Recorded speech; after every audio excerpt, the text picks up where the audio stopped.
Mayong buntag sa tanan. Kumusta man kita?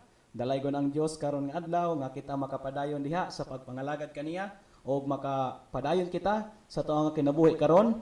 Dalaygon ang Dios sa iyang pag-preserve kanato whole night yatagan taniya maayong rest. O karon higala good morning sa mga nakapaminaw karon. Bisan pa man sa radio, sa naamtan sa signal o bisan pa man sa atong mga online friends, good morning kaninyong tanan. O karon nga buntag, privilege kita nga makatuon sa pulong sa Ginoo o dadon ko kamo sa pagtuon. Keep your eyes on Jesus. Keep your eyes on Jesus. Mag-prayo na kita bago kita magapadayon. Amahan namo nga langit no, nagapasalamat kami Ginoo sa higayon nga kami o Dios makapadayon, makapangalagad kanimo. Bisan pa man o Dios, salamat karon nga kabuntagon nga ikaw amahan naga-bless. O bisan pa man o Dios, i-acknowledge na mo Lord God nga wala kami mabuhat kung wala ang imong tabang Lord God. Bisan pa man sa among pagtuon karon itugyan namo kinidiha kanimo nga ikaw Ginoo ang mag-glorify, magpasabot nini sa amo o ma-apply namo Ginoo sa among paadlaw nga pagkinabuhi. Tabangi kami amahan, in Jesus name we pray. Amen. Once again, good morning sa tanan. Keep your eyes on Jesus. Hebrews chapter 12 verse 1 and 2. Wherefore seeing we also are compassed about with so great a cloud of witnesses, let us lay aside every weight and the sin which doth so easily beset us, and let us run with patience the race that is set before us, looking unto Jesus, the author and finisher of our faith, who for the joy that was set before him endured the cross, despising the shame, and is set down at the right hand of the throne of God. Now, the hardest job as a Christian is keeping our eyes to Jesus Christ. Mosugot kita higala sa dili, the hardest job as a Christian is to keep our eyes to Jesus. Lisod kay na siya nga job. O kay nga naman, sa dihang naluwas na ta, nakadawat ta kay Kristo, ning salig ta kaniya nga atong Dios og manluluwas, timan anato nga wala na siya dira nagaend, no? Kundili kinahanglan nga kita mo focus sa tuang Ginoong Kristo og lisod kay na siya nga ato ang ibutang or ato ang i-keep ang atong mata diha sa Ginoong Kristo. Now, nganong makaingon man ko nga lisod kay na siya nga job as a Christian. Someone has said that seeing once is better than hearing 100 times. In other words, kung makakita ka makausa is maayo na siya kaysa makadungog ka 100 times. For example, naay gi-introduce ang imong friend sa imo ha nga naayo sa katawo nga buutan jud daw siya. Mauni ang description sa iyang naong physically, ingani ang iyang attitude, mauni ang iyang gusto, mauni ang iyang dili gusto, no? O ikaw nga gisultian niya naa kay gi-formulate sa imong mind or sa imong imagination nga possible nga naong niya. Pero kanang description nga imong nadunggan is mas maayo jud kanang makit-an nang nimo siya makausa, no? Someone has said that seeing once is hearing 100 times. Mao nang makaingon ta nga lisod yod nga trabaho sa Kristohanon ang pag-fix sa iyang mga mata kang Ginoong Kristo. Kay ngano man kinahanglan di ay nato itutok ang atong mga mata diha sa Ginoong Kristo. Now, don't get me wrong, wa ko nagpasabot nga mututo ka kay Jesus Christ or keep your eyes on Jesus Christ. Wa ko nagpasabot sa mga visions, sa mga damgo nga nadamgohan nimo si Jesus Christ, sa mga vision, especially now in our age na kumpleto na ang Bible, no need na siya dagdagan, di siya pwede bawasan. Wa ko nagpasabot niya na og samot na higala nga wa ko nagpasabot sa mga paintings, sa mga pictures, sa mga status. Kundi nagisgot ko to fix our eyes on the Lord Jesus Christ. A Christ or the Jesus who saved us from the penalty of our sin in hell. Ang Jesus nga nagluwas ka nato gikan sa ato ang mga sala. Mao na akong pasabot higala. When we trusted Jesus Christ as our Lord and Savior, it means to go through. Wala na nagpasabot nga sa diyang naluwas na ta, di na ta mo padayon sa pagsalig sa Ginoong Kristo. Kinahanglan yun nga ato ang itutok ang atong mga mata diha sa Ginoong Kristo. Kinahanglan na siya magpadayon. Mao bitaw nang hinungdan nga daghang mga Kristohanon ang nawala sa pagkinabuhi, nawala sa pagpangalagad sa Ginoo kay nganuman wala man gud sila naka-focus diha sa atong Ginoong Kristo. But remember that our faith, it starts with Jesus and finished by Jesus. Karon wala pa ta kakita sa atong Ginoong Kristo Every now and then nakadungog tag mga preachings, may tungod kaniya, mga message, teachings, may tungod sa tong Ginoong Kristo. And that starts the time na ikaw naluwas. And then it will be finished or it will be fulfilled. It will be satisfied the moment nga makit-an gyud nato face to face ang atong Ginoong Kristo dito sa gingharian niya. Sometimes no ngano makaingon ta nga lisod nga ibutang nato ang atong mga mata diya sa Ginoo. Anong lisod na siya kay because sometimes we keep our eyes to finances. Sometimes naka-focus ang atong mga mata sa finances. Sa mga ginikanan naka-focus ang ilang mga mata sa ilang mga anak. O sometimes they keep their eyes to their husband and daghan pa kayo. Mao nang kinahanglan mo focus ta kay Jesus Christ ay ibutang nato ang atong mga mata kay naay time sa atong kinabuhi nga wala na nakabutang ang atong focus sa atong Ginoong Kristo.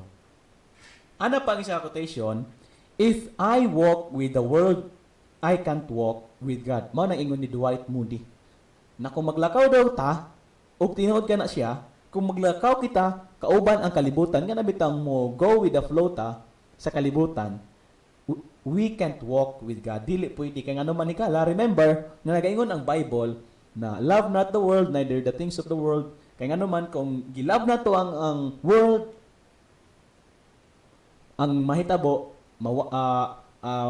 we can't walk with God.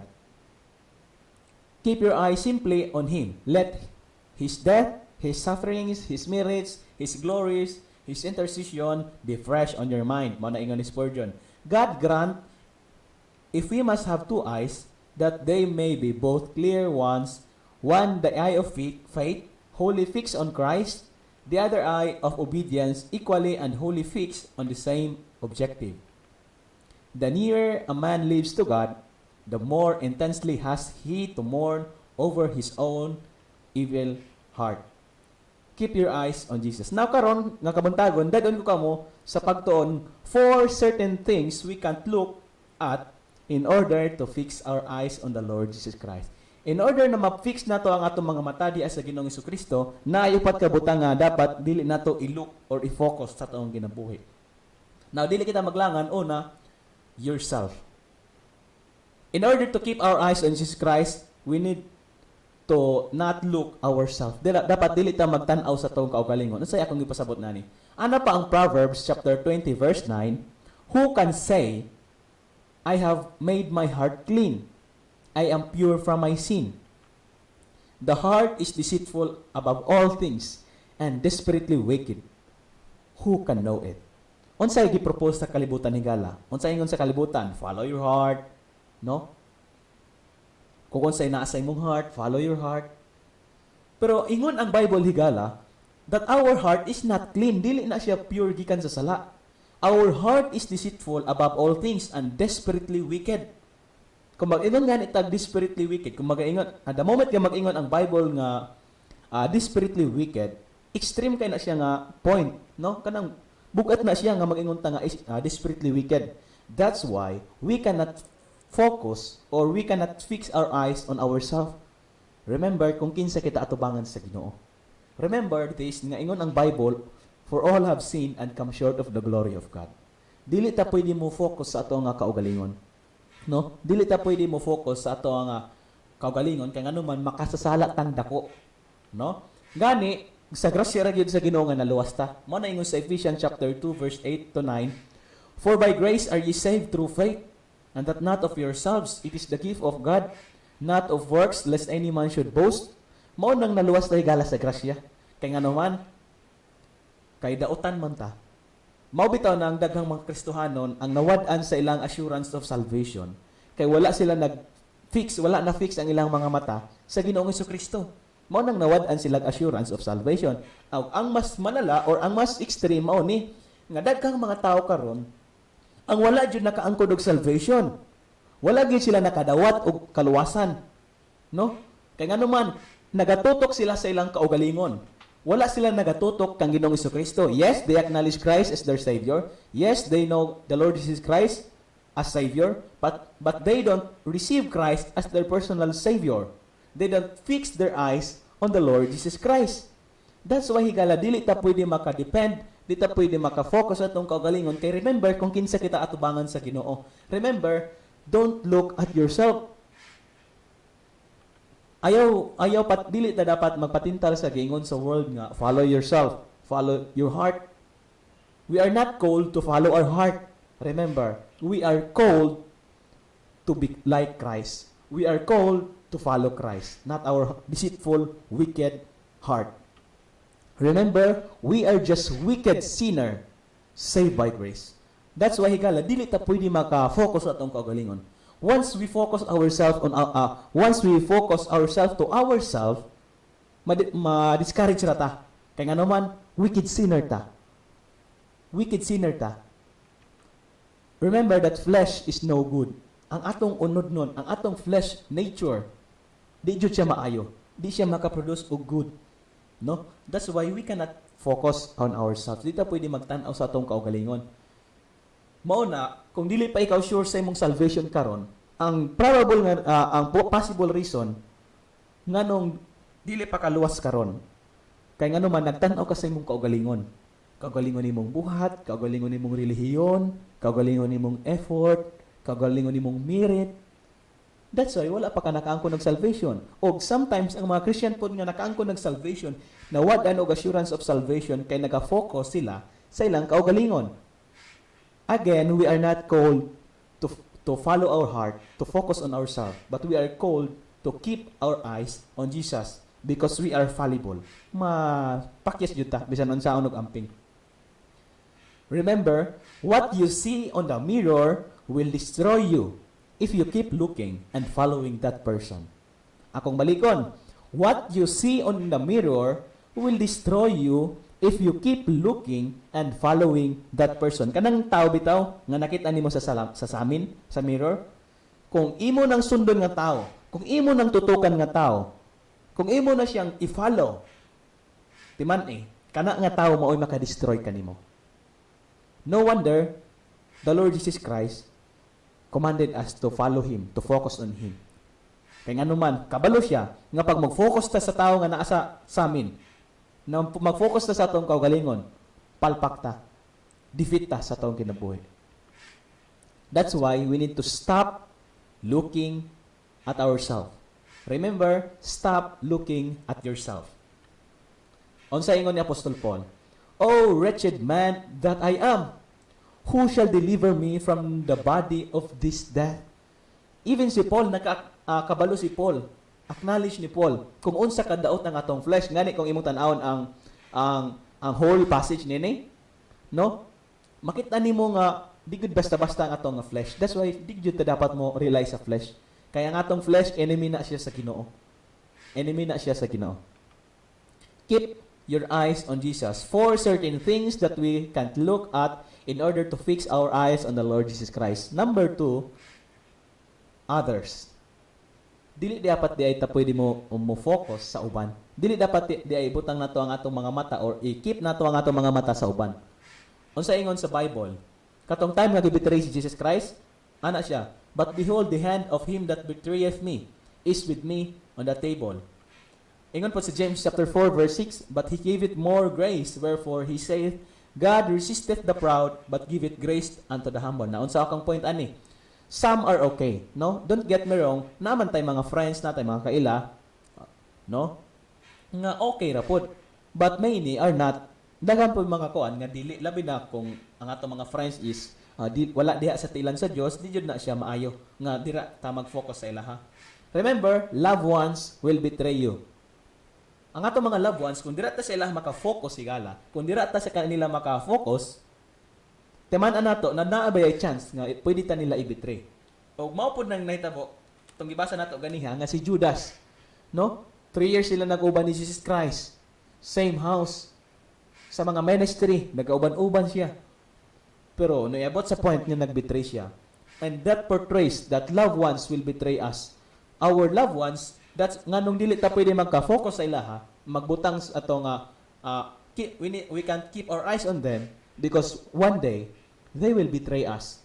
Og mao pod ni ang chance, you yourself will betray them as well.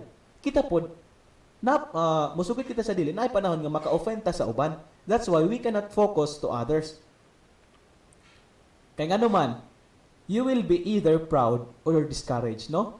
And then, praise God, sa ning aging Sunday, amo ang Thanksgiving and anniversary, ang tema, moving forward. Pag na-remember na ko ang wali ni Pastor ni Pastor Serhas nga, kumutanaw di ay ta sa laing tao, na ay duha ka possibility nga pwede mahitabo. Pwede ta mahimong proud, pwede po ta ma-discourage. Now, ngano ma-discourage man ta? For example, sa giving no, makita nato nga ato nga igsuon nga dako siya giving. Unya ikaw gamay ra. Ang iyang tithes ning abot og 400,000, imuha 400 ra. So naay tendency nga ma-discourage ta. Makita nimo ang imong igsuon nga paspas isog kayo sa pagsulwin. No? Daghang na-invite. O kuan jud nagapakamit jud sa Ginoo unya kita nimo nga kuan gid siya, blessed jud siya spiritually unya ikaw unsa ra man ka. Di pa gani mo simbag prayer meeting mo nang chance nga ma-discourage ta. O dili lamang nga ma-discourage ta, napoy tendency nga mahimo tang proud. Kay balibawa mag-compare ta sa tao nga igsuon, kita nato nga siya wa jud siya simba-simba, buwan sinablumon ra jud siya mosimba ako. Unsa man, wa jud koy absent. So, remember na gibasa nato ganiya sa James, God resisteth the proud and giveth grace to the humble. Keep our eyes on Jesus and not to others. Kay ngano man, pwede ta manghambog o pwede pud ta madiskurahi. Ug kalaban sa Ginoo ang hambugiro. Therefore, stop looking to others. It will make you either proud or down. Mao na lang tong na-explain ganiha. Atong timanan in Romans chapter 14 verse 12. So then, every one of us shall give account of himself to God. Atong timanan nga, yes, pwede ta by group ta nag-serve sa Ginoo. Pero remember baya that we will give account ourselves. Ikaw ang manubag sa imong kaugalingon. That's why di ta pwede mag-focus, mag-keep our eyes sa ubang tao. Kaya nga naman, atong timanan, every one of us shall give account of himself to God. Ikaw ang matubang sa imong kalag dito sa Dios. Ako pod ang mga tubang. O that's why sa kay Jesus ta mag-focus. Kung muabot man sa point nga ikaw nanghambog or ako manghambog kay mauni, kung i-compare na to ang atong kaugalingon sa uban, naagad na kanang makaingon ta nga labaw-labaw pa ta, no? Mas maayo pa tag kinabuhi kaysa nila. O napoy mga tao nga mas maayo pa sa ato, no? Pero kung mao nang makapanghambog ta pero atong ibutang sa tong hunahuna nga kay alangan dito man ta nag-compare sa tong mga igsuon. Pero remember this, try to compare yourself to the Lord Jesus Christ. I-compare ang imong kaugalingon, i-compare nato ang atong kaugalingon dito kay Jesus Christ. Kinsa ra man ta? Kita mga trapo kita, mga wicked sinner. That's why di ta pwede mag-focus sa ubang tao. Kay nga naman, natural yun nga naay mga tao nga mas nakaarangan pa ta. Pero kung i-compare nato ang atong kaugalingon kay Jesus Christ, layo ra kay ta sa iya. Keep your eyes on Jesus for certain things we can't look at in order to fix our eyes on the Lord Jesus Christ. Number 3. Satan. In order to keep our eyes on Jesus, we should not look to Satan. O sa akong pasabot ani. Remember in 2 Corinthians chapter 11 verse 14, and no marvel, for Satan himself is transformed into an angel of light. No? Kuyawan ni very powerful verse nga nagisgot ka nato nga si Satan kaya di niya mo transform, no? Into an angel of light. No wonder nga si Satan daghan siya na-deceive. No? Dili di ay na si Satan nga kanang gihuna-una bitaw nga sa illustration nga pangit kay no. Guwapo di ay kay si Satan kay nganong makaingon ta nga guwapo ni siya?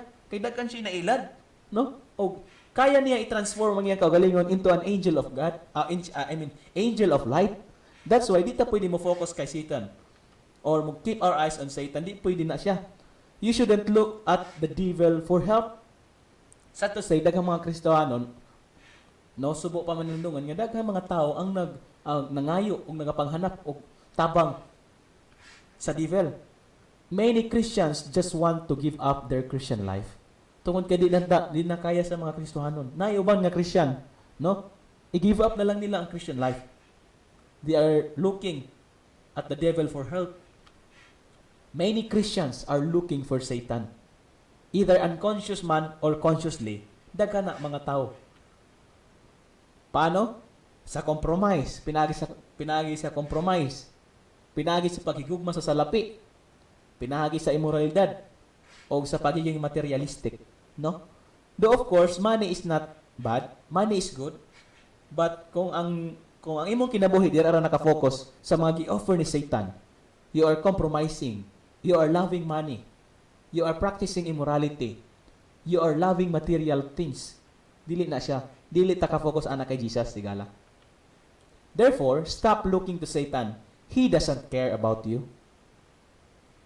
You know what? Nganong dili ta dapat dapat i-resist jud nato ang devil. Di ta mo focus sa iya, di ta mo in sa trap niya. Remember, Satan, he doesn't care about you. Wa man siya pakialam sa ato. Ato nang tanawon sa John chapter 10 verse 10, the thief cometh not but for to steal and to kill and to destroy. Thief referring to Satan. I am come that they might have life and that they might have it more abundantly. Ang plano sa Ginoong Jesucristo sa imong kinabuhi nga mag-focus ka diha kaniya o hatagan kaniya eternal life, hatagan kaniya abundant life. Pero unsay plano ni Satan? Gusto niya nga gubaon ang imong kinabuhi. Aga the moment nga ginaguba ni Satan ang imong kinabuhi, you need to keep your eyes on the Lord Jesus Christ. Keep your eyes on Jesus for certain things we can't look at in order to fix our eyes on the Lord Jesus Christ. Dili lamang ourself or yourself. No? Dili lamang kay Satan, others. And last, we can dapat dili ta magtan-aw sa to nga victories and defeats, no? Whether we like it or not, daghan man gyud higayon sa tong kinabuhi nga maka-experience ta og victories and defeats, no? Kung maka-experience tag victory, ang atong buhaton mao ni. Buhaton nato ang Philippians chapter 3 verse 13 to 14. Brethren, I count not myself to have apprehended, but this one thing I do, forgetting those things which are behind, and reaching forth unto those things which are before.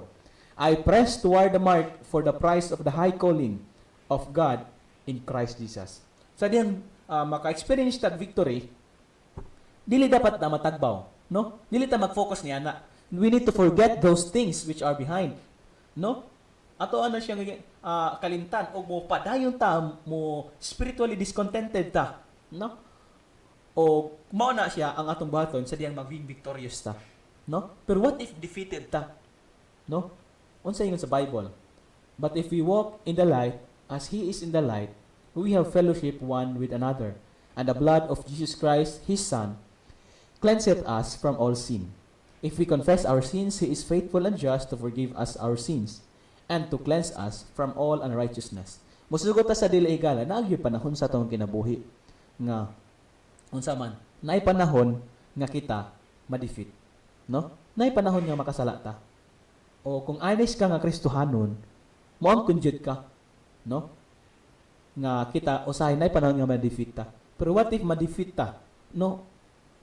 Confess. We need to confess our sins to the Lord Jesus Christ. Dili ta pwede mag-dwell sa to nga victories, dili po ta pwede mag-dwell sa tong defeats. Kay kung mag-dwell ta ng duha, dili ta maka-focus, dili ta makatan-aw sa Ginoong Jesucristo kung kita nagatan-aw sa itong mga victories and defeats.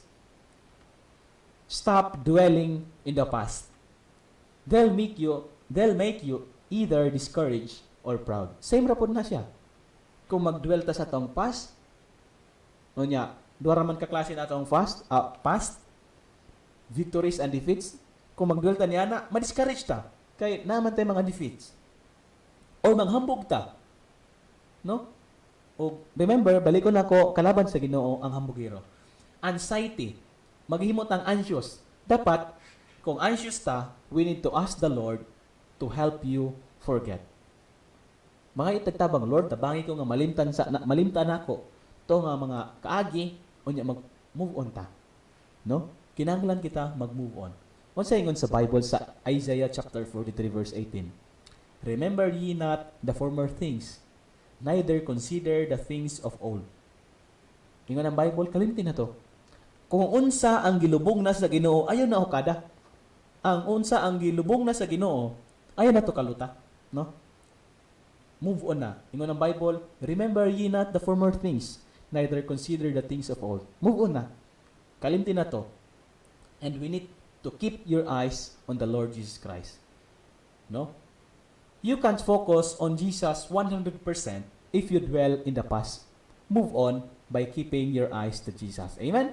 Dili ta makafocus kay Jesus 100%. Kung ato kita nagahuya ta or nagadwell sa atong mga past, kinahanglan kita nga move on.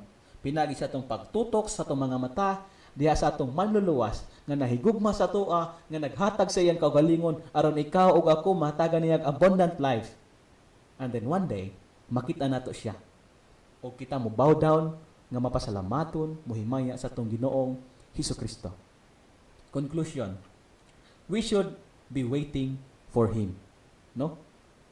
Unya, kung ikaw dili pa sure sa imong salvation, kinahanglan karon pa lang, mag-focus na ka kay Jesus. Accept Jesus Christ as your Lord and Savior, saligay ang iyang nabuhat sa krus sa Kalbaryo.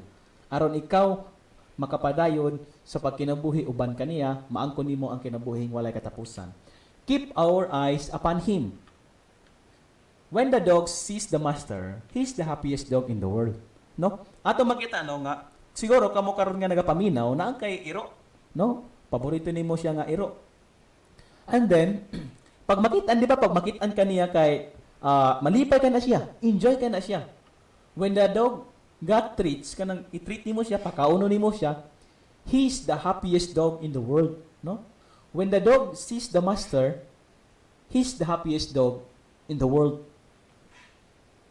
When you see the Lord Jesus Christ, are you the happiest person in the world? When you see the Lord Jesus Christ, are you the happiest person in the Lord? Let's pray. Father God in heaven, we thank you, Lord God, for your word.